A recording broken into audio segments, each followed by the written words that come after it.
네, 시청자 여러분 안녕하십니까. 투자손자병법의 임동석입니다. 5월 10일 목요일 순서를 시작하겠습니다. 저희 방송 DMB 채널 U1에서도 함께 하실 수 있습니다. 자, 전일 코스피가 하루 만에 다시 하락세로 반전을 했었죠. 그리스를 중심으로 한 유로존의 재정 불안감이 우리 증시에도 악재로 작용한 듯합니다. 전 세계 증시가 좀 조정을 받는 그런 하루였습니다. 과연 재점화된 유럽 위기가 오늘 옵션 만기 물량에도 영향력을 미칠 것인지 우리 시장에 참여하고 있는 투자자분들의 많은 관심을 끌고 있습니다. 자, 오늘 투자손자병법에서는요, 글로벌 시장을 악화시키고 있는 유로존의 현 상황을 짚어보고 그에 대한 대응 전략을 짜보도록 하겠습니다. 여의도 리포트에서는 KTB 투자증권 이성훈 대리와 함께 5월 옵션 만기에 따른 증시 흐름을 전망해 보겠습니다.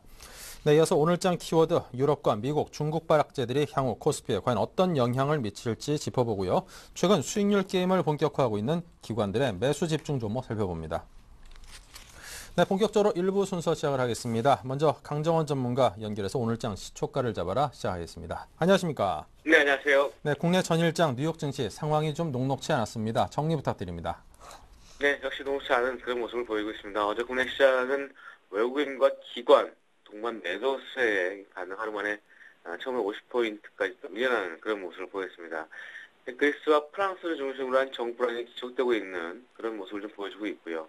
이런 유럽 우려 때문에 투자 심리가 크게 위축되는 그런 모습을 보여주고 있습니다. 코스피 지수는 16.7포인트 하락한 1950.29포인트로 마감을 했고요. 외국인은 전기전자, 화학 업종을 중심으로 해서 6일째 매도세를 이어가는 그런 모습을 좀 보여주고 있습니다. 3,460억 원의 순매수 매도를 하는 그런 모습을 보였고요. 최근에 5거래, 5거래 연속 매수를 보였던 기관 역시도 순매도로 전환을 하면서 537억 원의 매도 우위를 보이는 그런 모습을 보여주고 있습니다. 개인만 역시 나올라 매도를 하는 그런 모습을 보였고요. 업종별로는 하락 업종이 좀 많은 그런 모습을 보였습니다. 건설업과 운송장비, 기계업종의 큰 폭의 하락을 나타나는 그런 상황이었고요. 삼성전자, 현대차, 기아차, 이런 그동안 주도했던 그런 업종도 약세를 보이는 그런 모습을 좀 보여줬습니다.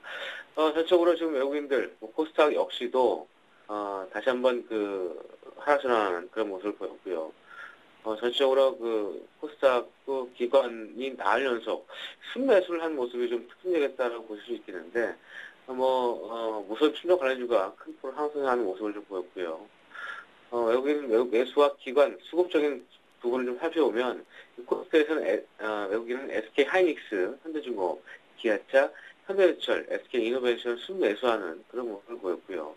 코스닥에서는 완랩, 비아트론, CJ 오쇼핑, 평화전공, SM을 순매수하는 그런 모습을 보였습니다. 기관은 코스피에서 삼성전자와 LG전자, 현대위아, 포스코, 삼성전기를 순매수하는 그런 모습을 보였고요. 코스닥에서는 덕산아이메탈, CJ ENM, 원익 IPS, AP시스템을 순매수하는 그런 모습을 보였는데, 최근에 코스닥에서 기관 매수가 유입되는 OL 장비 업종들, 계속적으로 매수가 유입되는 모습이 가장 특징적이었다고 볼 수 있고요. 외국인 기관 동 순매수한 종목은 코스피에서는 NHN, 만도, LG패션, 이마트 등을 순매수하는 그런 모습을 보였고, 코스닥에서는 CJ ENM, CJ 오쇼핑, SFA, 셀스미콘 이런 종목들을 동시 순매수하는 그런 모습을 보였습니다. 미국 시장은 전일 역시 그리스의 정치 불안과 스페인의 의원권 우려, 이런 유럽발 악재가 하락세를 주도하는 또 그런 모습을 좀 보였고요.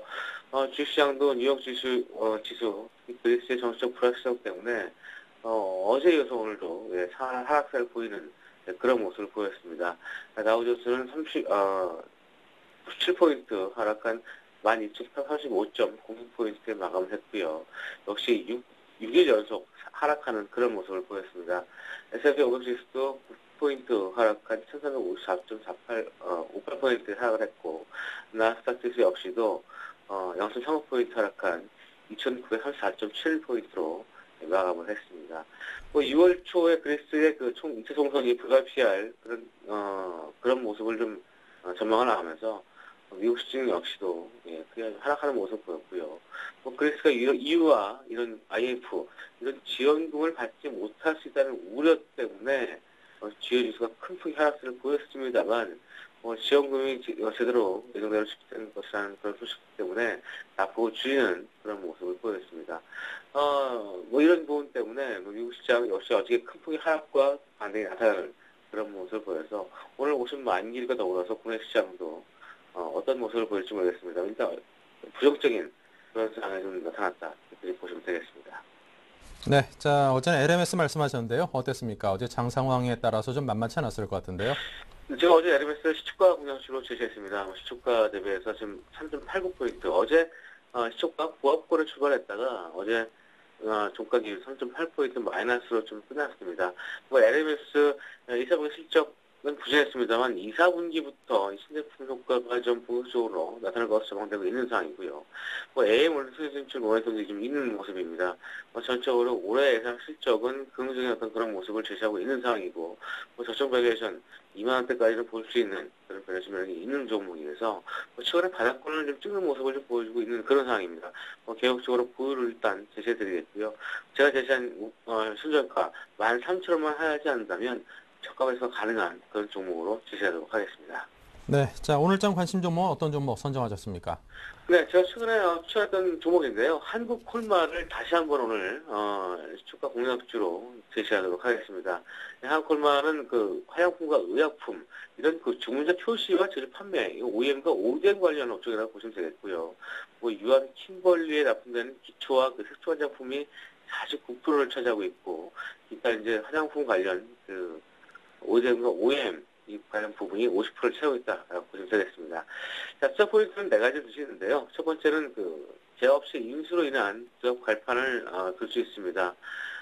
최근에 그 경영에 빠진 그 BRN 사이언스, 보람제약을 좀 헐값에 인수하면서 그 의약품 사업의 어떤 성장성과 더불어서 시너지를 기대할 수 있는 부분인데요. 이제 의약품 사업이 연평균 30% 이상의 이 고성장세를 기록할 것으로 전망을 하고 있는 상황입니다. 마케팅 비용이 많이 소요되는 이 기업 간 어떤 그 인터넷 상거래 모델에서 이 개인 어떤 인터넷 개인 모델로 전환되는 그런 모습을 좀 보여주고 있고요. 최근에 4월 대규모 약가인의 시행시에도 이 중소형 그 제약사들은 생산 저감을 위해서 한국콜마 같은 경쟁력 있는 OEM 업체의 외지 생산을 좀 확대하는 그런 모습을 보였는데, 이 제약업체를 인수하면서 그동안에 가졌던 어떤 약간 어떤 시너지를 좀 볼 수 있는 그런 모습을 좀 보일 수 있다라고 보시면 되겠고, 이 약품 사업은 30% 이상의 고성장세를 좀 기록할 것으로 전망되고 있는 그런 상황입니다. 두 번째는 일본의 골든리크 노동자를 줄 수 있는데요.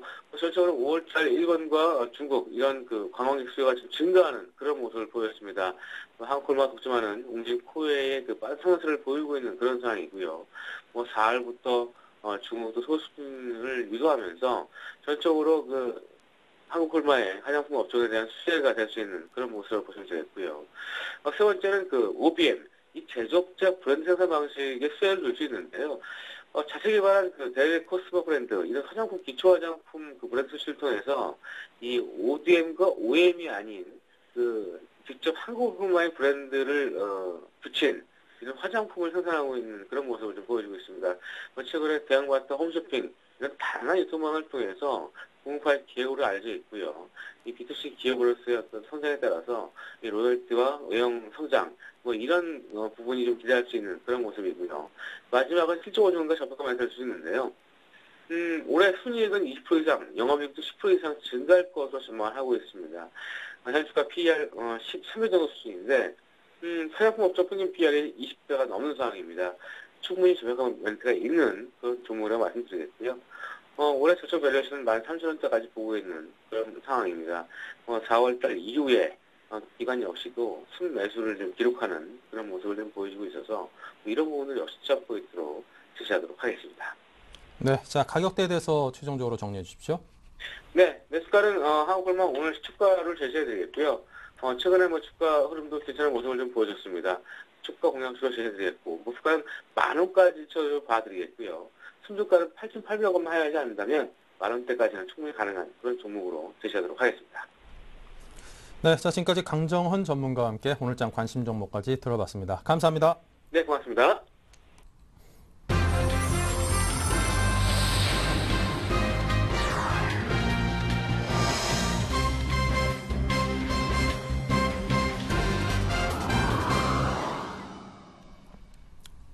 네, 이제 막 장이 시작이 됐습니다. 동시호가 상황에서는 낙폭이 비교적 큰 폭이었었는데요. 그 폭을 상당 부분 줄인 채 오늘 장이 시작이 됐습니다. 6포인트 정도 빠진 1944로 거래소 시작을 했고요. 0.32%입니다. 자, 코스닥은 하락폭을 메우고 딱 보합권 491로 장을 시작하는 모습을 보였습니다. 오늘 장 우리가 염려했던 만큼 그렇게 뭐 나쁘지만은 않을 거다라는 그런 기대감을 갖게 하니까요. 너무 불안감 갖지 마시기 바랍니다. 괜히 불안감을 내 안에서 자꾸 일으키다 보면은 섣부른 그 잘못된 결정들을 내리게 되는 경우도 많으니까요. 냉정하게 잘 한번 대처를 해보시기 바랍니다. 자, 여러분이 훌륭하게 냉정하게 잘 대처를 하실 수 있도록 도와드릴 두 분의 전문가를 또 모셨습니다. 텐스탁의 김선윤 대표, 교보증권 여의도지점 임형식 전문가 두 분을 모셨습니다. 어서 오십시오. 안녕하세요. 네, 먼저 거래소 시장부터 한번 정리를 해보겠습니다. 김선윤 대표께서 거래소 어떤지요? 네, 일단은 지금 글로벌 경기가 그렇게 좋지 않습니다. 코스피 지수도 지금 소폭 하락하는 모습 보이면서 1944포인트 일단 보여주고 있습니다. 일단 시장 자체 흐름 자체가 유럽 리스크와 그다음에 중국도 일단은 유럽 쪽에 투자를 일단 손을 뗀 상태이고, 그다음에 미국도 고용지표가 일단 계속 안 좋기 때문에 그 점 염두하시고 일단 현금 비중 항상 50% 유지하시면서 가져가시면 좋을 것 같습니다. 일단 거래소 상황 살펴보시면 지금 삼성전자 같은 경우가 일단 140만 원 이상 갔다가 지금 다시 한번 130만 원 초반대까지 내려오고 있는 상황입니다. 지금 현 상황에서 삼성전자 같은 경우는 기관들의 수급이 좋긴 하지만 삼성전자 주가를 이끌어왔던 외국인들의 매도세가 계속되면서 앞으로 좀 더 빠지지 않을까라는 의구심도 들긴 하지만 그래도 기업 자체에 문제는 없고 또 스마트폰 판매량이 2분기에는 5천만 대 이상 예상이 되기 때문에 그 점 참고하시고 홀딩하셔도 나쁘진 않아 보입니다. 현대차 같은 경우도 일단 오늘 그냥 보합권에 지금 머물러 있는 상태인데 지금 현대차 같은 경우도 일단은 너무 많이 올랐기 때문에 고점 대비해서 약간 그래도 좀 쉬어가는 모양새를 보여주고 있는 것 같습니다. 하지만 좀 단기적인 차트 모양 자체가 한 번 더 상승 가능한 모양새를 비춰주고 있기 때문에 기관들도 그 점 보고서 매수가 들어오는 것으로 판단됩니다. 포스코 같은 경우는 실적이 굉장히 좋을 거라는 예상치가 나오면서 지금 좋은 흐름 보여주고 있는데 포스코 같은 2분기에는 영업이익 같은 경우는 9,150억 원이 예상되면서 전분기 대비해서 한 117% 정도 오를 거라는 예상치가 나오고 있습니다. 그를 뒷받침하는 이제 포스코가 좋은 흐름 보여주다가 지금 오늘 소폭 하락하는 모습인데 일단은 4일 연속 기간이 30만 주 가까이 한 27만 주 가까이 순매수가 들어왔기 때문에 이 점 확인하신다면 일단 포스코는 저점 매수 구간이라 판단이 되고 있습니다. 기아차입니다. 기아차는 굳이 말씀드릴 필요 없이 일단은 현대차랑 주가 흐름 같이 움직이고 있는데 현대차보다는 좀 소폭 하락이 덜한 모습 보여주고 있습니다. 하지만 기아차 같은 건 오히려 일단은 기관들의 매도세는 좀 강하지만 외국인들의 매도세가 이틀 들어 50만 주 이상 순매수가 들어오면서 외국인들이 일단은 버팀목이 되어주는 것 같습니다. 현대모비스도 좋습니다. 현대모비스 같은 경우 지금은 소폭 하락하면서 28만 4,500원 모습 보여주고 있는데요. 현대모비스는 일단은 기관과 외국인의 싸움입니다. 외국인들은 계속 매수가 들어오고 있지만 기관들이 좀 매도세가 지속되면서 당분간에 좀 하락폭과 상승폭의 싸움이 지속될 것으로 예상이 되고 있습니다. 현대중공업입니다. 현대중공업이 지금 현재 보니까 지금 상황에서는 지금 외국인과 기관, 특히 기관들의 매도세가 너무 강하면서 지금 거의 단기간으로 바닥권을 지금 보여주고 있습니다. 더 이상 일단은 빠질 거라고 기대하고 있지 않지만 그래도 일단은 수주가 좀 지속될 거라는 예상치가 나오고 있기 때문에 그 점 참고하시면 좋을 것 같고요. LG화학 같은 경우도 지금 한 0.7% 정도 빠지고 있는데 일단 화학주 전반적으로 좋지 않습니다. 정유화학주 너무 좋지 않기 때문에 지금 그래도 LG화학 같은 경우가 중국 모멘텀을 기다리고 있지만은 중국도 아직 정책적인 측면이 나오고 있지 않은 상황에서 아직은 좀 화학주는 매수하기에 좀 이르지 않나 판단이 됩니다. 마지막으로 금융주 한번 살펴보시고 가겠습니다. 금융주가 지금 전반적으로 좀 전부 우상향하는 모습을 보여주고 있는데 KB금융, 우리금융, 신한주주 모두 다 지금 갑자기 좀 단기적으로 하락한 다음에 다시 한번 며칠 들어 상승하는 모습 보여주고 있습니다. 특히 신한주주 같은 경우는 기관들의 매수 어제부터 시작이 되었고 우리금융과 KB금융 같은 경우도 일단은 기관들과 외국인들의 매수세가 좀 돋보이기 때문에 그 점 확인하시고 투자에 참고하시면 좋을 것 같습니다. 네, 거래소 상황 살펴봤고요. 코스닥 시장 출발 상황 보겠습니다. 임형식 전문가님. 네. 코스닥 시장 최근 들어서 기관들의 매수세가 왕성하게 유입되고 있는 그런 모습을 보여주고 있습니다. 수급 측면을 보자면은 3월 8일 오션 만기일 이후 개인들의 코스닥 시장 매수 자금이 6천억이 넘었는데 반대로 기관 매도세는 5천억이 넘었습니다. 그러나 금주 초반부터 개인들의 일부 교체 매매 및 선점 물량이 출회되는 그러한 가운데 속에서 기관 매수세가 왕성하게 유입되고 있습니다. 그렇기 때문에 코스닥 시장의 경우 코스닥 지수 500포인트 이하의 놓여 있는 상황이긴 하지만 최근 들어서 그 기관들의 시가총액 상위 종목군들 낙폭이 컸죠. 예, 여기에 대한 그 집중 매수세가 유입됨으로 인해서 반등은 점진적으로 계속해서 이어질 가능성이 크다라고 보실 수 있겠습니다. 현재 시가총액 상위 종목군들의 흐름을 보면 셀트리온이 그 최근 들어서 공매도 물량 압박에서 벗어나는 그런 모습을 보여주고 있고, 전일 자사주 50만 주 매입 소식과 함께 최근 들어서 기관과 외국인 그 매수 주체에 힘입어서 강한 반등이 나타나고 있는데, 금일은 약보합권을 형성하면서 38,000원을 형성하고 있고, 다음이 어느덧 시가총액 2위로 올라서면서 현재 그 10만 원대를 회복하는 그러한 모습을 보여주고 있습니다. 서울반도체 역시 계속해서 2만 원대 전후에서 바닥을 공고히 하는 그러한 모습을 보여주고 있고, 최근 들어서 시가총액 상위 종목군 낙폭과대가 컸었죠. 특히 CJ-ENM 최근 들어서 그 저평가 메리트가 발생해서 그런지 기관 매수세가 유입되면서 역시 3만 원대를 회복하는 그러한 모습을 보여주고 있습니다. 다음으로는 그 파라다이스입니다. 최근 들어서 하반기 계속해서 실적 개선 요인이 부각이 되면서 52주 신고가가 강하게 형성되면서 금일도 2% 상승한 11,000원대를 형성하고 있는 모습이 특징적 요소라고 보실 수 있겠고, 전일 강하게 그 상승 국면이 형성되었던 일부 그 아몰레드 부품 관련주들의 경우에는 금일 강보합권을 형성하고 있습니다. 덕산 하이메탈이 현재 소폭의 오름세를 형성하면서 26,000원을 형성하고 있고, 기계업 중에서는 최근에 실적 발표를 했죠. 태광과 성광밴드 양호한 실적을 발표하면서 역시 보합권을 형성하고 있는 그런 모습을 보여주고 있고, 최근 들어서는 게임 업체들의 흐름이 좀 양호한 것 같습니다. 위메이드의 그 차트 흐름이 양호한 가운데 금일은 네오이즈 게임이 2% 반등하는 그러한 모습을 보여주고 있고, 전반적으로 코스닥 시장의 경우에는 시가총액 상위 종목군들이 그 눈치 보기 그러한 그 관망세를 보이면서 대부분 강보합권을 형성하는 것이 특징적 요소라고 보실 수 있겠고, 금일의 경우에는 상승률 상위 종목을 보면은 대부분 저가 그 다음에 그 개별 종목군들입니다. 그렇기 때문에 여기에 집중하기보다는 52주 신고가 종목을 살펴보는 것이 필요하다고 보실 수 있겠습니다. 역시 RF텍이죠. 무선 충전 소식이 최근 들어서 강하게 호재로 작용하면서 와이즈파워와 함께 강한 상승 흐름이 전개되고 있는데, 와이즈파워의 경우에는 저가주이다 보니까 금일 8% 상승하는 흐름이 나타나는 것이 특징적 요소라고 보실 수 있겠습니다. 전반적으로 코스닥 시장의 경우에는 아몰레드라든가 그 다음에 그 스마트폰 이쪽 그 부품 관련주 기관 매수가 유입되고 있기 때문에 여기에 초점을 두고 매매에 임하는 것이 필요하다고 판단이 됩니다.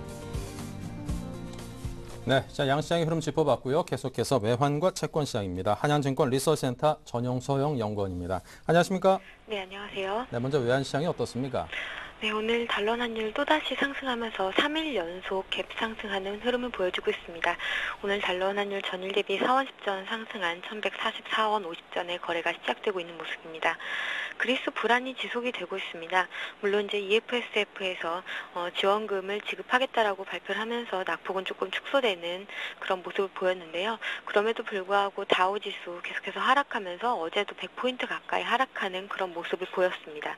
그 밖에도 이제 스페인의 은행 국유화 이슈가 나오면서 스페인의 국채금리 6%를 상회하면서 여전히 투자자들에 대한 이제 불안감이 가시지 않는 그런 모습들을 보이고 있습니다. 여러 가지 이제 유로존 이슈 등 대외 변수들이 부각이 되면서 오늘 달러 환율 추가 상승하고 있고 추가 상승에 계속해서 무게를 두고 있는 상황입니다만은 1140원 위에서의 당국의 개입이 스무딩 오퍼레이션이 계속해서 유입이 되고 있는 상황이기 때문에 속도 같은 경우는 급하기보다는 좀 완만한 속도로 나타날 가능성이 높다라는 판단입니다. 특히나 이제 1140원대에서의 당국이 레벨을 지키려는 의지가 강하기 때문에 오늘 같은 경우는 고점을 찍었던 1145원 40전이 고점이 될 가능성이 조금 높아 보이고요. 전반적으로 1140원에서 1145원 사이의 레인지 등락이 연출될 것으로 보입니다. 네, 자, 외환시장의 흐름에 이어서 채권시장의 흐름도 짚어주십시오. 네, 채권시장도 계속해서 강세 흐름을 나타내고 있습니다. 채권 금리의 레벨 부담이 여전함에도 불구하고 대외 변수들이 안전자산 쪽으로의 자금 유도를 하면서 금리는 계속해서 하락하고 있는 모습인데요. 금리가 하락함에도 불구하고 거래량이 실리지 않고 있기 때문에 상당히 좀 계속해서 불안한 모습을 보이고 있는 것이 현실입니다.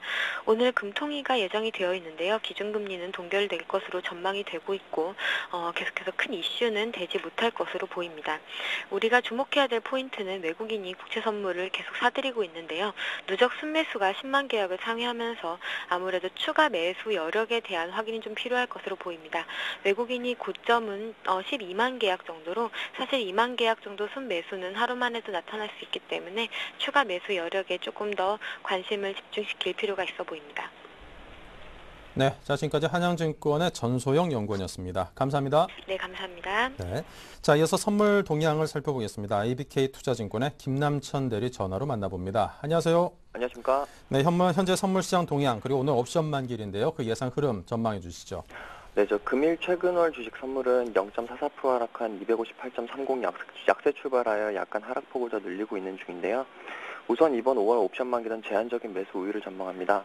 그 이후로는 평균 베이시스가 국가기관의 매수 차익 거래가 가능한 0.56포인트 수준까지 높아졌고 전일까지 설정된 1,200억 원 규모의 리버설 물량이 수급 개선 요인으로 작용할 수 있기 때문인데요. 기관과 외국인의 매도 차익 거래 여력이 최소 4조 원 이상 남아있으나 베이시스가 0.0포인트 이하에서나 출하될 수 있다는 것을 볼 때 현실화될 가능성은 낮다는 판단입니다. 유럽 재정 위기가 선반영된 가운데 외국인의 추가 선물 매도 여력도 크지 않아 베이시스의 급격한 악화는 나타나지 않을 전망입니다. 2011년 8월 이후 주체별 누적 차익 프로그램 순매수의 전 고점과 전 저점을 기준으로 국가기관, 기관, 외국인은 각각 2천억 원, 2조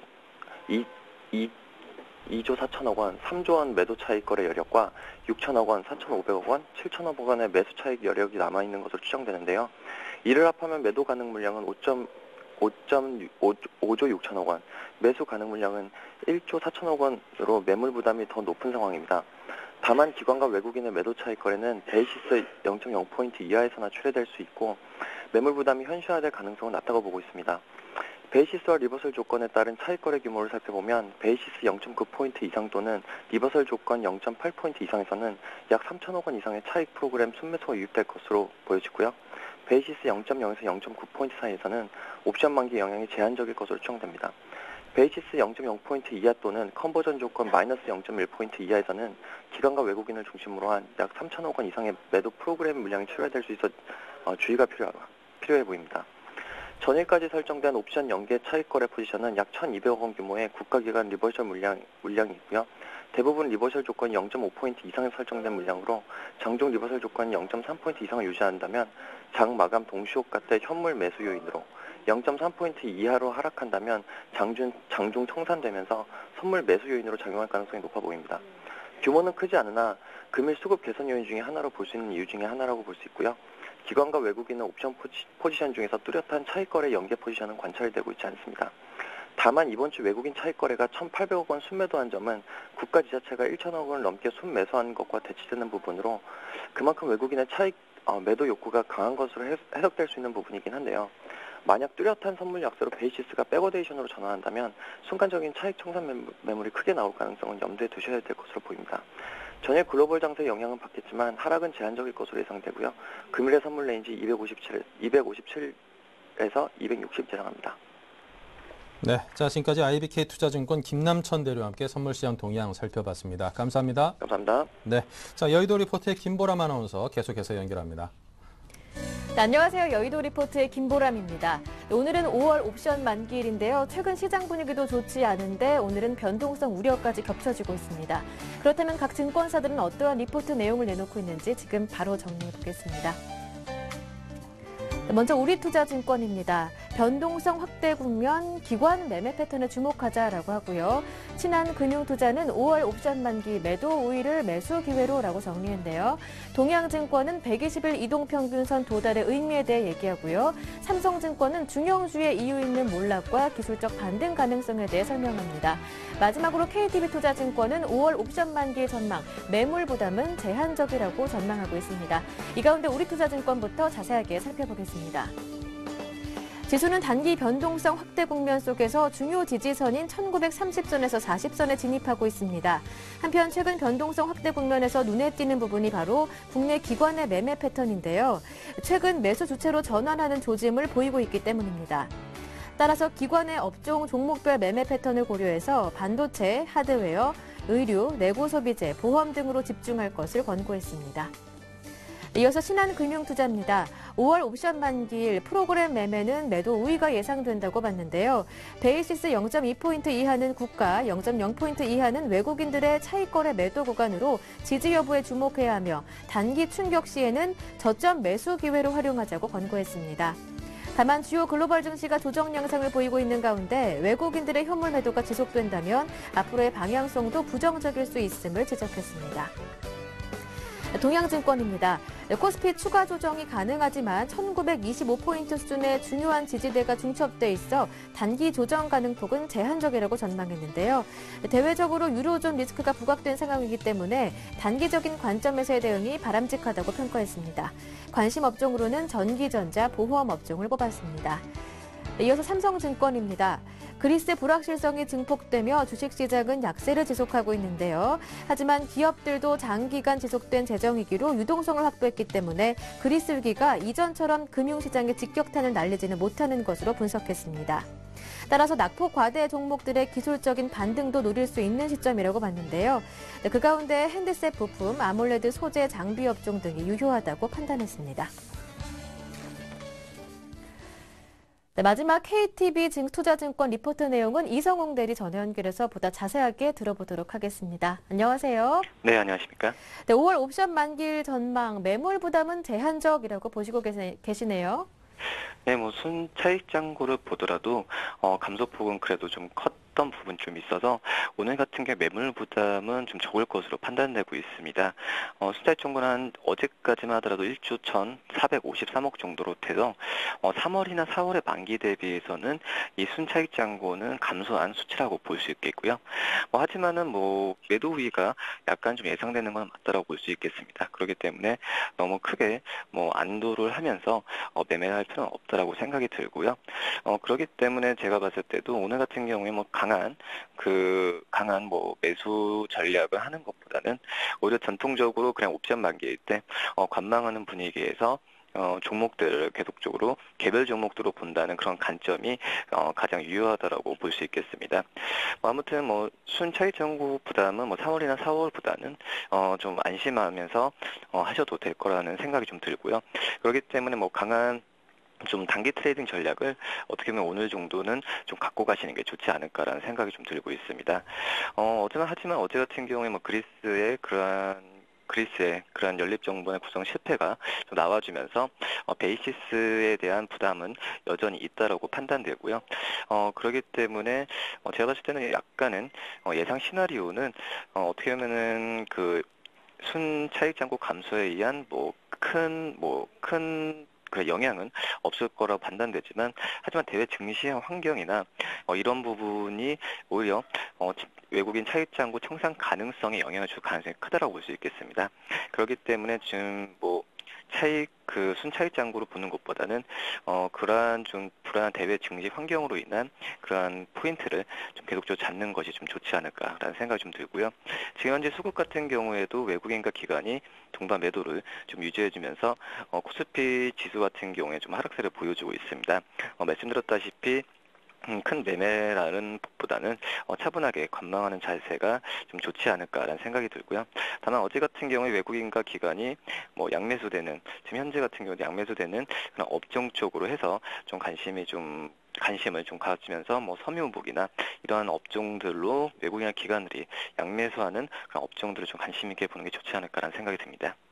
네, 지금까지 KTB 투자증권 이성웅 대리와 함께 5월 옵션 만기일 오늘 전망에 대해 들어봤습니다. 오늘 도움 말씀 고맙습니다. 네, 감사합니다. 네, 지금까지 여의도 리포트였습니다.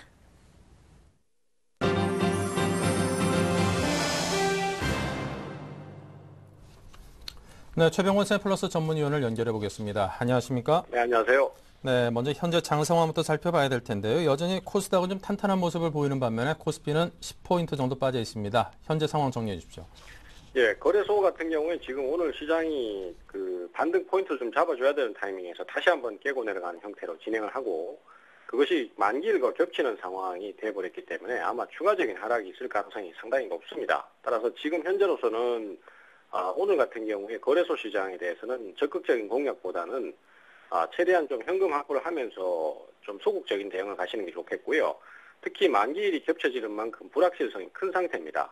특히 만기일 날 시장이 약세 방향을 틀어버릴 경우에는, 물론 강세일 때도 그렇습니다만 약세 방향을 틀어버릴 경우에는 하루 종일 추가 약세를 받는 경우가 종종 있기 때문에 수급 악화가 발생한다든지 이러면은 더더욱 그런 현상이 잘 생깁니다. 그래서 제가 판단하기에는 강하게 좀 더 깨고 내려갈 수도 있는 여건인 만큼 일단은 좀 보수적인 대응을 주문을 드리고 싶고요. 반면에 코스닥 시장 같은 경우에는 지금 현재로서는 그 OLED 관련주들이 계속해서 추가적인 매수가 자꾸 들어오고 관련성이 있는 종목들이 급등을 하는 모습을 자꾸 보여줍니다. 그만큼 시장에 대해서 좀 기대가 큰 것 같고 분위기가 좋습니다. 다만 거래소 시장이 계속 약세를 탄다면은 아주 강세를 띠기는 좀 힘들 것으로 생각하기 때문에 역시 뭐 저가 매수라든지 또 고가로 올라왔을 때는 매도를 한다든지 이런 식으로 좀 박스권 전략을 쓰시는 게 좋을 듯 하고요. 현재로서는 어쨌든 거래소보다는 코스닥 시장이 좀 더 유리한 상황에 놓여 있다는 거 같이 말씀 좀 드리도록 하겠습니다. 네, 자 그럼 포트폴리오 흐름도 짚어주십시오. 어떤 변경 사항이 있는지요? 네, 일단은 어제 그 태웅에 대해서 탄력이 계속 저하되는 관계로 손절 처리 대응을 했습니다. 24,200원에 대응을 했고요. 그 다음에 기존의 종목들 같은 경우에도 어제 그 개별 성향이 있는 종목들은 상당히 좀 급락을 하는 모습을 많이 보였었는데, 대신에 이제 그 급락자리를 오히려 조정 시에 저가 매수로 활용을 했습니다. 그래서, 최근에 그 수익 실현을 했던 파미셀 같은 경우에 어제 밀리는 타이밍에서 다시 재매수를 했고요. 일단은 뭐 줄기세포 체류제에 대한 실질적인 성과 이런 것들도 기대를 하고 있고, 또 그 조정을 또 어제 받는 타이밍이었고 어제 상당히 깊은 조정을 받았습니다. 그런데 이제 이런 흐름들은 오히려 저가 매수로 활용을 하면은 좋은 결과를 많이 얻어낼 수 있습니다. 그래서 그런 타이밍에서 매수를 하신다면은 오히려 가격 메리트가 크기 때문에 쉽게 반전을 할 수 있고요. 그렇게 대응을 하시는 게 지금 시장에는 가장 유효하다라고 생각이 됩니다. 다만 지금 현재로서는 시장의 불확실성이 좀 큰 만큼 단기 대응을 하시는 게 가장 효과적이다라고 생각을 합니다. 어제 매수가가 6,900원 정도 종가 기준으로 잡았는데요. 오늘은 반등이 좀 나오는 만큼 약간 높게 형성됩니다. 근데 그래도 아직까지는 접근이 가능하고요. 목표가는 7,900원 정도 잡고 있고 손절가는 6,000원 정도로 잡고 있습니다. 현재로서는 일단은 그 종목들 신규 편입했고요. 나머지는 아직까지 그대로 보유하고 있기 때문에 보유하시다가 반등 나올 때 또 짧게 차익 실현하는 형태의 대응을 예상을 하고 있다. 이렇게 보시면 될 것 같습니다. 네, 자 오늘 파미셀에 대한 이야기까지 들어봤습니다. 오늘 도움 말씀 감사합니다. 네, 감사합니다.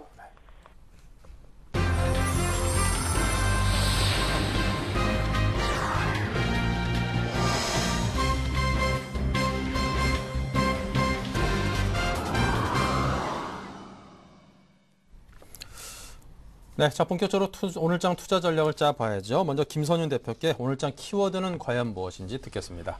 네, 제가 오늘 키워드로 가지고 나온 게 일단 유럽과 미국, 중국까지 좀 상대 악재가 좀 지금 현재 좀 발생하고 있는 상황입니다. 그래서 이 장을 어떻게 좀 대응해야 될지에 대한 부분을 제가 오늘장 한번 좀 정리를 해드리겠습니다. 그래서 지금 말씀을 드리면은 일단은 유럽 리스크 때문에 코스피 추가 하락 가능성을 좀 열어두셔야 될 것 같습니다. 이제 코스피 하방까지 해서 뭐 1930선까지 얘기를 했지만은 일단 뭐 1900선까지도 만약에 최악의 경우 가능하기 때문에 일단 그 열어두셔야 될 것 같고요. 그 이유를 제가 몇 가지 말씀을 드릴 텐데 일단은 가장 문제인 게 일단은 그리스가 아주 유럽의 악동으로 그냥 자리를 잡아버렸습니다. 그리스 같은 경우가 말씀을 드리면은 지금 연립정부가 이제 총선에 실패함으로 인해서 과반수 의석을 차지하지 못했습니다. 그래서 일단은 그쪽 관련해서 이제 치프라스 시리자가 일단 그쪽 긴축 정책에 대한 반대 입장을 내비치게 됐는데 이 문제로 인해서 이제 그리스 역시 아무래도 유럽 연합에서 이전에 약속했던 것을 다 이제 무효화 처리하면서 앞으로 이제 그리스가 유럽 연합에서 탈퇴할 가능성도 좀 염두에 두셔야 되는데 아직은 아니지만은 그래도 한 올 말이나 내년쯤이면 아마 그리스가 탈퇴할 가능성이 있지 않을까라고 일단 판단이 되고 있습니다. 뭐 기본적으로 이제 그리스가 일단은 EU 연합 쪽에서 그리스에 2차 이제 구제금융 지급에 합의하면서 한 52억 유로를 가까이 지급을 하게 되는데 제가 볼 때 이 돈을 왜 이렇게 지급하는지도 좀 의아합니다. 일단은 그리스가 돈을 갚아야 됨에도 불구하고 불구하고 이행하지 않고 있는 문제가 발생하기 때문에 추가적인 이 지급에 대한 부분이 왜 추가적으로 지급해야 될지에 대한 의문이 드는데, 일단 제가 볼 때는 유럽연합에 있어서 그리스의 존속 문제는 일단 한번 넘어가야 될 문제로 판단이 되기 때문에 이 점이 아직 끝나지 않고 있다는 점, 꼭 아무래도 간다고 해도 올해 이상은 지속적으로 이어지기 때문에 그 점 그리스 문제는 항상 짚고 넘어가셔야 될 것 같고요. 이제 또 하나 이제 말씀을 드리면, 자, 스페인도 약간 좀 문제가 되고 있습니다. 스페인이 이제 은행권에 있는 부실 자산 규모가 한 1,800억 유로 가까이 됩니다. 그로 인해서 또 스페인 국채 금리 자체 10년 만기 국채 금리가 6%대를 또 넘어섰습니다. 근데 이 1,800억 유로 이상 되기 때문에 당분간도 이쪽 부실 자산 때문에 6% 아래로는 쉽게 내려오지 않거나 지속적으로 6%대를 유지할 것으로 좀 판단이 됩니다. 그리고 또 하나 좀 말씀을 드리면은, 일단은 또 잘 아실 거예요. 일단은 프랑스 대통령이 사르코지에서 올랑드 대통령으로 바뀌었습니다. 그런데 이제 독일과 사르코지 대통령이 메르코지라 그러죠. 약속했던 그 법안에 대해서, 정책적인 측면에 대해서 올랑드 대통령으로 바뀌면서 변하지 않을까라는 입장이 나오고 있는데, 일단 이렇습니다. 일단 상황을 볼 때 독일의 일단은 대통령 메르켈 독일 총리가 일단은 전혀 이 정책에 대해서, 긴축에 대한 정책에 대해서는 아주 확고한 의지를 가지고 있다는 겁니다. 그래서 이 정책에 대한 측면을 아무리 이제 올랑드 대통령이 새로 바뀌었다고 해서 이 정책적인 측면을 변화시키기는 쉽지 않아 보입니다. 그래서 뭐 단기적으로 일단은 프랑스에 대한 악재로 인해서 유럽적 리스크가 뭐 재부각될 가능성도 있겠지만은 좀 중기적으로 보더라도 이 문제는 곧 해결될 문제이기 때문에, 그리고 또 올랑드 대통령이 일단은 자리에 앉고 나서 이제 확인을 해보면은 지금 상황, 이 유럽 상황에 대해서 누구보다도 잘 알게 될 것이기 때문에 독일과의 이 정책적인 측면을 변화하기는 좀 힘들어 보입니다. 일단 의지는 내비치겠지만은 이 가능성이 되게 희박한데, 그 이유인즉슨 또 6월 총선에서 만약에 하원 의원의 과반수 또 다수의 자석을 또 확보하지 못하면은 또 올랑드 대통령의 또 입지가 또 약화가 됩니다. 또 그렇기 때문에 올랑드 대통령도 아무래도 이 부분에 대해서는 굉장히 일단은 발언을 강하게 하긴 했지만서도 좀 부담스러운 측면을 느낄 것이라 판단이 됩니다. 그래서 일단 독일과 프랑스의 이쪽 정책적인 측면은 큰 변화가 없지 않을까라고 판단이 되고 있는데, 그래서 제가 또 일단 유럽 쪽의 얘기를 드렸습니다. 그래서 미국 쪽의 얘기를 또 드리자면은, 미국 쪽 자체 일단 고용지표 자체가 일단은 좋지 않게 나오고 있습니다. 그런데 이 문제가 단기적인 측면이 아니라 장기적으로도 앞으로의 고용 지표 자체가, 고용적인 측면이 개선되긴 좀 상당히 힘들지 않을까라는 전망치가 계속적으로 나오고 있습니다. 특히 이제 미국 쪽에서 이제 뭐 경제 지표, 뭐 중국의 PMI 지수 굉장히 좋게 나오고, 그래서 기업 쪽 지표들이 좋게 나오고 있긴 하지만은 아직 고용 지표 자체, 특히 개선이 안 되고 있기 때문에, 특히 비농업 부분 쪽에서 개선이 되고 있지 않기 때문에 당분간도 이쪽 미국 쪽의 지표들을 좀 확인해 보셔야 되는데, 그렇게 좋지는 않게 나올 가능성이 굉장히 높다는 거 좀 참고하셨으면 좋겠고, 그리고 좀 중요하게 보셔야 될 게, 자, 중국 쪽을 좀 중요하게 보셔야 됩니다. 근데 중국 쪽에서 유럽 쪽에 채권을 계속 사들였다고 알고 계셨을 겁니다. 그런데 최근 들어서 확인해 본 결과 이제 국부펀드에서 유로존 채권 매입을 일단 중단한 상태입니다. 왜 그러냐면은 일단 유럽 리스크가 너무 부각되고 있기 때문에 중국 쪽에서도 더 이상 이제 투자가 좀 불안하다는 거, 일단 어느 정도 좀 매입 자체가 끝났기 때문에 그래도 일단은 관망 차원에서 보고 있고, 또 중국 쪽에서 지금 다시 한번 보고 있는 시장 쪽이 아프리카 쪽 시장 쪽을 좀 보고 있는 것 같습니다. 그런데 하지만 아프리카 쪽이 아직은 좀 자리가 잡혀 있지 않고, 또 그 큰 돈을 투자할 수 있는 그걸 받쳐줄 수 있는 곳이 아직 충분하지 않기 때문에 일단은 관망하는 자세로 아프리카 쪽을 일단 보고 있긴 하지만 투자가 좀 들어가고 있다는 점, 근데 유럽 쪽은 투자가 점점 멈추고 있다는 점을 좀 확인하신다면은 좀 유럽 쪽에 대한 리스크도 중국 쪽에서 굉장히 큰 폭으로 확인하고 있다. 아직 좀 불안하다는 것을 알 수가 있고, 그래서 중국 쪽에서 입장이 되게 중요합니다. 지금 중국 쪽에서도 정책적인 측면, 지금 국경일 이후에 정책적인 변화의 측면에서 정책을 내놓고 있지 않는 상태이기 때문에 중국의 뭐 경제 지표 자체도 지금 기다리고 있는 상황이고, 그래서 중국 쪽 지표를 좀 굉장히 중요하게 보셔야 되는데, 지금 중국 쪽에서 이제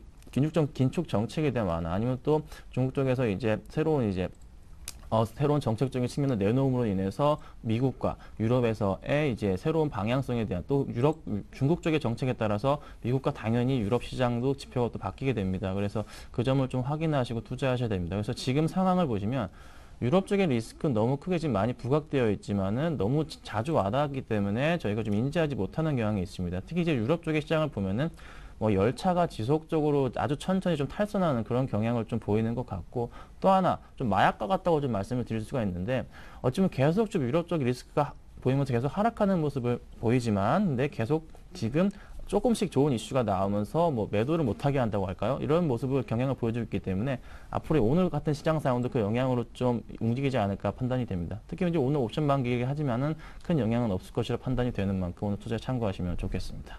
네, 자 계속해서 이명식 전문가께 오늘장 키워드 짚어달라는 부탁드리겠습니다. 네. 오늘장 키워드는 그 기관들의 수익률 게임이 다시 한번 그 대내 상황의 불확실성을 보임에도 불구하고 종목군 위주의 그 수급이 그 집중적으로 유입되면서 수익률 게임이 본격화되는 것이 아닌가 이렇게 판단이 됩니다. 시장은 항상 그 혼란스럽습니다. 불안하고 그런 가운데 계속해서 그 기회가 발생하기 때문에 기관들이 이를 그 특성상 그 기회를 잘 삼아가지고 저가 매수 그 다음에 수익률을 극대화하는데 활용하는 것 같습니다. 일반 그 개인 투자자분들이 따라하기는 다소 힘든 상황이긴 한데. 금년도 상반기 흐름을 보면은 뭐 삼성전자, 그 다음에 현대차, 주도주 종목군들이 강하게 상승했음에도 불구하고 지수는 일정 그 대에서 2,000포인트 전후로 해서 박스권 흐름을 보이고 있습니다. 마찬가지로 지수가 변동성을 보인다 하더라도 종목별로 계속해서 크게 상승하는 종목군들은 출현할 것으로 보여집니다. 그렇기 때문에 여기에 대비하는 것이 필요하겠고 무엇보다도 그 기관들의 특성의 경우에는 변동성 매매를 위주로 하고 있습니다. 즉 최근 들어서 뭐 투신 환매로 인해서 자금 수요도 부족한 상황이고 대내외 변수도 넉넉하지 않은 그런 상황입니다. 그러다 보니까 특정 업종과 종목을 사고 팔고 하는 롱숏 전략을 구사하는 것이 특징적 요소라고 보실 수 있겠습니다. 대표적으로 뭐 삼성전자를 사고 최근 들어서는 뭐 LG전자를 매도하면서 이러한 양상이 나타났고요. 최근 들어서는 뭐 포스코를 매수하고 현대제철을 매도하는 그런 양상이 나타나고 있기 때문에 기관들의 매수 특성을 잘 파악하고 대응하는 것이 필요하다고 보실 수 있겠습니다. 코스피 시장의 경우에는 옐로칩 위주로 집중적인 매수가 유입되고 있고 그 다음에 가격 메리트가 발생한 낙폭과대주의 중심에 그 매수가 유입되고 있는 것이 특징적 요소라고 보실 수 있겠습니다. 옐로칩 종목의 경우에는 뭐 지난주 후반 금주 들어서 계속해서 삼성그룹 관련 그 그룹 관련주들을 집중적으로 매수하고 있는 그런 모습을 보여주고 있습니다. 특히 삼성 모바일 디스플레이가 본격적으로 투자를 재개하면서 삼성 SDI에 대한 그 기관들의 매수가 집중적으로 유입되면서 큰 폭의 상승률이 그 기록되고 있는데요. 이에 따라서 그 삼성전기, 제일모직 등이 강한 상승 흐름이 전개되고 있고 최근 들어서 그 구조정이 완료된 삼성테이크인 쪽으로도 수급이 개선되면서 상당히 견조한 흐름이 나타나는 것이 나타나는 그런 상황이라고 보실 수 있겠고 다음은 그 낙폭과대주입니다. 최근 들어서 뭐 한전에 대한 그런 요금 인상 기대감 여러 가지 요인들이 다시 한번 작용하면서 저가 메리트가 발생함으로 인해서 강한 매수가 유입되고 있고 포스코 그 다음에 대한항공의 경우에는 뭐 최근 들어서 철강 가격이라든가 철강석이라든가 그 다음에 그 유가 하락 이러한 그 원재료 비용 부담이 완화되면서 이쪽에 대한 저가 메리트가 발생하는 것 같습니다. 코스닥 시장의 경우에는 역시 중소형주, 낙폭과대주에 대한 그 매수가 집중되고 있는데요.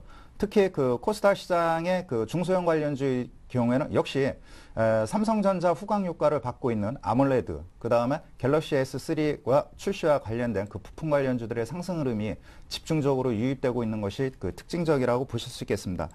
대표적으로 그 중소형 관련주에서는 그 원익 IPS죠, 덕산 하이메탈, AP 시스템 등 그 아몰레드 장비, 그 다음에 소재 관련주로 매수가 집중되고 있는 것이 특징적 요소라고 보실 수 있기 때문에 최근 뭐 단기적으로 뭐 10% 이상 급등했다 하더라도 이러한 그 종목군들의 실적은 단발성으로 끝나는 것이 아니라 1분기, 2분기 정도 지속될 가능성이 크다라고 보실 수 있겠습니다. 그렇기 때문에 차후에 업종 그 시간에 자세히 말씀을 드리겠지만 일단 단기간에 급등했다 하더라도 관심을 갖는 것이 필요하겠고 최근 들어서 뭐 셀트리온이라든가 CJENM 이쪽에 대한 그 낙폭과대에 따른 저가 메리트 이런 것들이 긍정적으로 작용하고 있다라고 보실 수 있겠습니다. 그러면은 옐로칩과 그 중소형주에 대한 메리트가 발생하고 있는 배경 요인은 역시 그 주가 주도주가 조정을 보이고 있다 보니까 틈새 시장 속에서 수익률 찾기 게임이 본격적으로 지금 진행되고 있다라고 보실 수 있겠고 특히 뭐 옵션 만기일 그 다음에 대내 변수 여러 가지 요인 측면에서 물량 압박에서 그 자유롭다는 것이 특징적 요소라고 보실 수 있겠습니다. 그러나 그 하반기 그 실적이 담보된 그러한 그 옐로칩과 중소형주로 매기가 집중되고 있는 만큼 여기에 중점을 두셔야겠고 낙폭과대주의 경우는 뭐 일시적 반등이냐 기조적 상승 추세냐 여기에 중점을 두고 일단 대응하는 것이 필요하다라고 판단이 됩니다. 네, 자, 업종별 투자 전략으로 화제를 넘기겠습니다. 좀 짧게 압축해서 여러분께 전해드리도록 노력을 하겠습니다. 네, 김선희 대표님. 네, 일단 업종별 투자 전략 보시면 일단 뭐 전차고나 빼놓을 수가 없는 부분이 있는데 일단 전기부터 잠깐 말씀을 드리겠습니다. 오늘 일단 뭐 전기 전자 부분의 IT 쪽이 굉장히 강한 흐름을 보여주고 있습니다. 뭐 SK 하이닉스, 삼성전자, 서울반도체, 뭐 LG, 삼성그룹 모두 다 지금 좋은 흐름을 보여주고 있는데 지금 뭐 LG 디스플레이만 지금 하락하는 모습 보여주고 있는데 뭐 크게 영향은 없을 거라 판단이 되고 있고 이 이유가 뭐냐면은 바로 이제 갤럭시 S3와 이제 옵티머스 LT2에 대한 이 기대감 때문에 이제 많이 상승을 하고 있는 모습입니다. 특히 그렇다시피 이제 갤럭시 S3 같은 경우에는 이미 뭐 500만 대 이상 선주문이 들어올 만큼 그 기대감이 굉장히 큰 상황이고 그와 더불어서 지금 코스닥에 지금 상승하는 종목들 대부분이 이제 갤럭시 S3와 이제 옵티머스 LT2에 대한 그 종목들로 인해서 오늘도 코스닥이 그 종목들로 인해서 상승을 이끌고 있는 것 같습니다. 그래서 어제도 그랬고 그제도 그랬고 지금 코스닥이 그런 종목들 위주로 많이 움직이고 있는데 지금 특히 이제 무선 충전 관련주들이 일단은 뭐 큰 폭의 상승을 좀 보여줬지만은 오늘은 좀 대부분 좀 하락을 하면서 YG 파워를 제외하고는 대부분 하락하면서 일단은 좀 쉬어가는 모습. 하지만은 더 이상 이제 축제는 끝난 분위기로서 단기간의 테마는 좀 끝난 것으로 판단이 되고 있습니다. 그래서 그 점을 참고하시고 이쪽 특히 갤럭시 S3와 옵티머스 LT2에 대한 관련주들로 좀 매수가 들어가시면 좋을 것 같고요. 그리고 자동차 관련주 말씀을 드리면은 자동차 관련주들 지금 굉장히 좀 많이 오르다가 최근 들어서 좀 기관과 외국인들 특히 뭐 현대차 같은 경우는 외국인들이 계속 매도세가 나가고 있고 기아차 같은 경우는 오히려 기관들의 매도세가 좀 나가고 있습니다. 그래서 당분간 좀 이 영향이 지속될 것 같은데 하지만 그래도 오늘 특히 기아차 같은 경우 다시 외국인이 사들이고 있다는 점 아무래도 현대차보다는 좀 기아차가 좀 차트상으로 좀 메리트가 좀 발생한 것으로 보입니다. 좀 많이 꺾이지 않고 또 버텨주는 모습을 좀 보여주고 있기 때문에 기아차 부분에 대해서 좀 매수가 들어간다면 저는 나쁘지 않다고 좀 판단을 할 수가 있겠고요. 그리고 또 하나 말씀을 드리면 자 정유화학주입니다. 정유화학주를 빼놓을 수가 없는데 어제도 그렇고 오늘도 그렇고 일단은 두바이유 같은 경우가 3월달 같은 경우는 120달러에서 5월 초에 109달러까지 떨어지면서 지금 큰 폭으로 하락하는 모습. 그리고 또 뭐 서부 텍사스주 같은 경우도 지금 어제 같은 경우 97달러에 마감을 했는데 지금 계속적으로 좀 유가 자체가 좀 많이 흔들리면서 어제부터 계속 지금 화학주, 특히 정유화학주 같은 경우는 계속적으로 떨어지고 있는 모습. 그래서 당분간은 정유화학주에 대한 메리트는 없다고 판단이 되고 있습니다. 그래서 뭐 말씀을 드리면 SK이노베이션 같은 경우도 지금 기관들이 어제 15만 주 이상 매도가 나오고 있는 상태이고 금호석유도 거의 10만 주 가까이, 뭐 호남석유는 어제 기관들이 매도가 20만 주 이상 나왔습니다. 뭐 GS나 SO일 전부 다 마찬가지이기 때문에 지금 당분간은 정유주에 대한 메리트는 좀 당분간 힘들어 보인다 판단이 되고요. 그리고 또 하나케미칼 같은 화학주를 제가 말씀을 드리겠는데 화학주는 전반적으로 너무나 지금 좋지 않습니다. 지금 최근 들어서 지금 그나마 좀 기관들의 매수세가 주목되는 종목이 SK케미칼 종목입니다. SK케미칼이 그나마 기관들의 매수세를 지금 바닥권에서 다시 한번 상승하려고 하는 그 기대를 모으고 있는데 아무래도 그 화학주 중에서는 그나마 좀 살만한 게 SK케미칼이지 않나라고 판단이 들고 있고요. 뭐 LG화학 많이 기대를 하고 계실 텐데 LG화학은 거의 지금 다 죽었다고 판단드리고 싶습니다. 지금 뭐 고점 대비해서는 거의 뭐 반토막이 이상 난 상태이기 때문에 당분간은 LG화학보다는 만약에 좀 화학주에 대한 기대감을 갖고 투자를 하실 생각이 있으시면은 SK케미칼 쪽으로 좀 담으시는 게 낫다고 판단됩니다. 마지막으로 딱 금융주 한 번 더 말씀드리겠습니다. 금융주가 지금 전반적으로 차트상 지금 단기적 바닥권 찍고서 지금 상승하는 모습 보여주고 있습니다. 특히 우리금융 같은 경우는 기관들의 매수세가 굉장히 강합니다. 우리금융 같은 경우 지금 며칠째 계속적으로 수급이 들어오고 있는데 6일째 들어온 물량만 해도 거의 한 150만 주 가까이 들어오고 있기 때문에 앞으로 좀 이게 지속될 것 같은데요. 오늘은 조금 금융주 자체가 좀 쉬어가는 모습, 또 QS에 대한 기대감이 있기 때문에 버냉키 회장의 발언이 좀 기대감이 있기 때문에 그 점 참고하시고 가신다면 좋을 것 같습니다. 뭐 K금융도 우리금융과 같은 흐름 보여주고 있고요. 또 신한지주가 조금 이제서야 좀 기관들의 매수세가 모이는 것 같습니다. 특히 이제 신한지주와 KB금융 같은 경우는 지금 저평가 매력이 부각되고 있는 종목이기 때문에 매수하신다면은 크게 부담감 없이 한번 수익 내실 수 있지 않을까라고 판단이 됩니다. 네, 자 계속해서 이명수 전문가께서 업종별 투자 전략 짜주시죠. 네. 역시 뭐 코스피 시장이 상승하려면 뭐 IT 자동차의 재상승이 필요한 상황이라고 보실 수 있겠습니다. 삼성전자의 경우에는 그 2분기 스마트폰 판매량 5천만 대를 예상하고 있고 이로 인해서 뭐 목표 가격도 뭐 150만 원에서 170만 원까지 상향한 그런 상황이기 때문에 삼성전자를 비롯한 특히 삼성전자의 경우 2분기 전후로 해서 다시 한번 저가 매수세가 발생하고 있다고 보실 수 있겠고, 자동차의 경우에는 특히 현대차의 경우 미국에서 판매 가격이 10% 정도 상승할 것으로 보여집니다. 그렇기 때문에 역시 뭐 IT 자동차 펀드멘탈에 뭐 거품이 없고 최근 기술적 차트상 과열 양상이 없기 때문에 어느 정도 상승에 따른 속도 조절이 있은 이후 다시 한번 지수 상승을 주도할 것으로 예상이 됩니다. 다음으로는 뭐 철강업종, 대표적으로 뭐 포스코입니다. 역시 원재료 가격 하락에 따른 2분기 실적 개선, 이러한 것들이 반영이 되면서 최근 들에 기관 수급이 개선되고 있고, 반대로 현대제철의 경우에는 같은 철강업종임에도 불구하고 기관 외국인들의 매도 공세로 인해서 약세 국면을 보이면서 차별화되는 것이 특징적 요소라고 보실 수 있겠습니다. 다음으로는 뭐 조선, 건설, 금융 관련주의, 역시 유로파일 리스크가 반복될 때마다 이들 새 업종의 경우는 여지없이 직격탄을 맞고 있는데, 아무래도 뭐 금융시장이 경색이 되다 보면은 대규모 프로젝트 자금이 집행되는데 애로사항이 있기 때문에 이 부분이 계속해서 발목을 잡고 있다라고 보실 수 있겠고, 최근 들어서 뭐 현대중공업 낙폭이 급속히 진행되고 있는데 2분기에는 뭐 수주가 개선될 가능성이 크다라고 얘기가 나오고 있기 때문에 일단 뭐 면밀히 한번 살펴봐야겠고요. 가장 중요한 것이 뭐 음식료 업종인 것 같습니다. 최근 들어 틈새 시장 속에서 음식료 업종들의 신고가 랠리가 계승되고 있는데, 이러한 배경이는 역시 곡물 가격 안정입니다. 지난번에 뭐 말씀드린 것과 같이 인도에서 설탕 수출을 재개하고 있습니다. 인플레이션 억제를 하기 위해서 세계 각국의 공조를 하고 있고, 이에 따른 영향이 현재 긍정적으로 반영이 되고 있다고 보실 수 있겠습니다. 금일도 뭐 CJ 제일제당이라든가 빙그레, 아모레 홀딩스, 이러한 내수 관련주들의 신고가 행진이 전개되고 있는 만큼 틈새 시장 속에서 이들 종목을 관심 있게 살펴보는 것도 양호하다라고 괜찮다라고 판단이 됩니다. 네, 자, 두 분의 전문가와 함께 시장 흐름 정리해봤고요. 애널리스트와 함께하겠습니다. 현대증권 투자 컨설팅센터 배성영 수석연구원입니다. 안녕하십니까? 네, 안녕하세요. 네, 오늘 관심 업종의 흐름 또 투자 전략까지 부탁드립니다. 예, 역시 오늘 전략에 있어서는 그리스 유로존 탈퇴 가능성이 계속해서 높아지고 있는 상황이고요. 스페인 은행권 구조조정 관련해서 대규모 충당금 적립이 불가피할 것이다라는 전망이 나오면서 유럽 위기가 계속적인 시장의 압박 요인으로 작용하고 있습니다. 다만 이제 역사적인 측면에서 볼 때 금융위기 해결이 공적자금 투입이라든가 은행권 자본 확충으로 상당 부분 마무리되었다라는 점에서 중기적인 측면에서는 일단은 호재로 좀 받아들여도 될 것 같고요.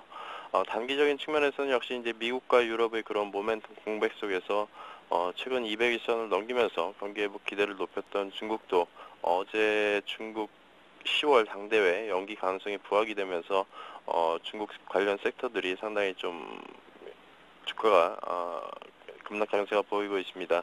역시 오늘부터 예정된 무역 수지와 CPI 그리고 투자 부분에 있어서 전반적인 중국 매크로 결과 지표에 대해서 계속적인 점검이 필요할 것으로 보고 있는 상황이고요. 추가적으로 수급적인 측면에서는 역시 이제 미국 국채 수익률이 어제도 3개월 최저치를 보였었는데 그만큼 단기적인 측면에서 안전자산 선호도에 대한 선호도가 커졌다는 측면에서 외국인 현물 매도도 오늘까지는 좀 더 지속될 것으로 보고 있습니다. 오늘 역시 이제 옵션 만기인데요. 수급적인 측면에서는 다소 베이시스가 낮아진 상황이기 때문에 일단 프로그램 매물 압력이 장중에는 다소 있을 것으로 현재 전망이 되고 있습니다. 네, 자, 전반적인 시장의 흐름에 이어서 관심 두시고 있는 업종은 어떤 걸까요? 예, 역시 외국인 매도 국면이 계속되고 있기 때문에 기관의 매수세가 유입될 수 있는 섹터에 대해서 단기적인 관심이 필요할 것으로 보고 있습니다. 역시 실적에 대한 가시성 측면에서 IT 섹터가 기관의 관심 섹터로 계속해서 부각이 되고 있는 상황이고요. 최근 IT 옐로우 집중에서는 역시 이제 삼성그룹 관련된 종목들이 추세가 계속적으로 우상향 흐름이 유지되고 있는 상황인데요. 역시 삼성전기와 삼성 SDI 그리고 제일모직에 이어서 오늘은 LG전자까지 추가적인 상승 흐름을 보이고 있습니다. 추가적으로 역시 이제 IT 부품주에 대해서도 일부 매기가 확산되고 있는 상황이기 때문에 실적이 호전될 수 있는 IT 부품주에 대한 단기적인 관심도 좋을 것으로 보고 있습니다. 네, 자, 오늘 장 전체적인 투자 전략도 이어가 볼까요? 네, 자, 이 말씀까지 듣고 정리하도록 하겠습니다. 자, 현대증권 투자 컨설팅센터 배성영 수석연구원과 함께했습니다. 감사합니다. 네, 감사합니다. 네. 자, 계속해서 두 전문가에게 오늘장 관심 종목 들어보겠습니다. 김선윤 대표님께 먼저 듣습니다. 네, 저 오늘 가지고 나온 종목은 하나투어입니다. 일단 시장 상황 좋지 않은 상황에서도 이제 2분기 영업이익 측면에서 일단 890% 이상 상승한다는 예측 보고서 나온 하나투어를 이제 가지고 나왔는데, 일단은 뭐 제가 짧게 좀 말씀을 드리면 포인트만 좀 간략하게 말씀드리겠습니다. 일단 투신권이 지금 11일 연속 순매수가 들어오고 있는 상황, 특히 기관들이 5일 연속 순매수가 들어오고 있는 상황입니다. 그렇다는 것은 일단은 기관들이 이 종목 좀 더 올리겠다는 의지로 좀 판단이 되고 있고요. 제가 차트상으로 좀 말씀을 드리겠는데, 일단 제가 매수 가격대를 제가 48,500원으로 잡아드리겠습니다. 왜냐하면 이제 어제 좀 단기 좀 급등한 모습 보여줬기 때문에 조금 싸게 잡자는 건데, 뭐 지금 가격도 나쁘진 않습니다. 그래서 48,500원에서 49,000원 사이 좀 매수를 하시면 좋을 것 같고, 일단은 좀 중국과 일본 관광객이 사상 최대로 늘어났기 때문에 그 점을 참고하신다면은 지금 12월달 저점 3만 원 부근에서 일단 좀 더 길게 본다면은 지금 단기적으로도 일단은 52,000원 정도까지 볼 수 있는 가격대가 온 것으로 판단이 됩니다. 일단 뭐 호텔신라, 하나투어, 모두투어 지금 여행 관련주들 모두 좋기 때문에 지금 카지노 관련주도 굉장히 좋습니다. 그래서 이쪽 관련주들, 레저 관련주들 좀 주목해서 보신다면은 특히 이제 여행주 중에서 대장주인 하나투어 꼭 매수하셔가지고 좀 수익 거두셨으면 좋겠습니다. 네. 자, 계속해서 오늘 이명식 전문가께서는 어떤 종목을 준비하셨습니까? 네, 제일모직입니다. 그 제일모직에 대해서는 뭐 다들 잘 아실 겁니다. 일단은 뭐 간략히 펀더멘탈에 대해서 말씀드리면은 금년도 영업이익이 3,500억을 상회할 것으로 예상되기 때문에 역사적으로 계속해서 실적 개선이 이어진다라고 보실 수 있겠고, 매출액은 매년 1조 원 이상씩 증가한다라고 보시면 되겠습니다. 가장 중요한 것은 삼성전자에 대한 의존도입니다. 전자재료 부분에 대한 삼성전자 의존도가 60%고, 삼성 SDI나 삼성전기 이쪽 계열사까지 합치면 뭐 80%에 육박하기 때문에 절대적으로 IT 모멘텀이 현재 주가 향방을 좌우하고 있다고 보실 수 있겠고, 영업이익 부분에 있어 현재 50%에 육박하는 그런 상황이 놓여 있기 때문에 하반기 계속해서 긍정적 요인으로 작용할 것으로 보여지고, 화학 부분입니다. 케미칼 부분의 경우 뭐 호남석유나 LG화학 금년 1분기 실적에서 40-50% 영업이익이 감소했는데, 케미칼 쪽에서 제일모직의 경우는 7% 하락하는 등 원가 절감, 그 다음에 제품 가격 인상으로 인해서 선방했다라고 보실 수 있겠습니다. 차트를 보도록 하겠습니다. 차트의 경우 뭐 최근 들어서 뭐 기술적 분석사 보시면은 전년도죠. 14만 원대 부근에서 일단 고점을 찍고 하락 추세에서 상승 추세로 전환하는 그런 모습을 보여주고 있고, 바닥권에서 기관 매수의 유입과 함께 거래량 증가와 함께 상승 추세를 유지하고 있기 때문에 단기적으로 박스권 상단인 11만 원대까지의 상승 흐름은 안정적으로 이루어질 가능성이 크다라고 보실 수 있겠습니다. 이후에 하반기 실적 개선과 함께 다시 한번 12만 원대를 상회하는 강한 상승 랠리가 중장기적으로 이루어질 것으로 예상되기 때문에 10만 5천 원대 전후에서 상승 탄력이 다소 주춤한다면은 이때를 기회 삼아가지고 분할 매수의 관점으로 대응한다면은 좋은 수익률을 달성하는데 무리가 없을 것으로 판단이 됩니다. 네, 자 이렇게 해서 오늘 제일모직까지 두 종목에 관해서 두 분의 전문가께서 여러분께 종목 추천을 드렸습니다. 잘 한번 참고해 보시고요. 시장에 대한 보수적인 관점은 잃지 않도록 꾸준히 노력을 하시기 바랍니다. 자, 오늘 텐스탁의 김선윤 대표, 교보증권 여의도지점 임형식 전문가와 함께 오늘장 출발 전략 함께 짜봤습니다. 감사합니다. 네, 지금 시장이 거래소는 하락을 하고 있습니다만 그다지 큰 폭으로 빠지진 않고요. 제자리 걸음을 좀 하고 있는 것 같습니다. 물론 빠진 채로요. 2부 순서에서는 보다 더 좋은 모습 보이길 기대하면서 잠시 후 뵙겠습니다.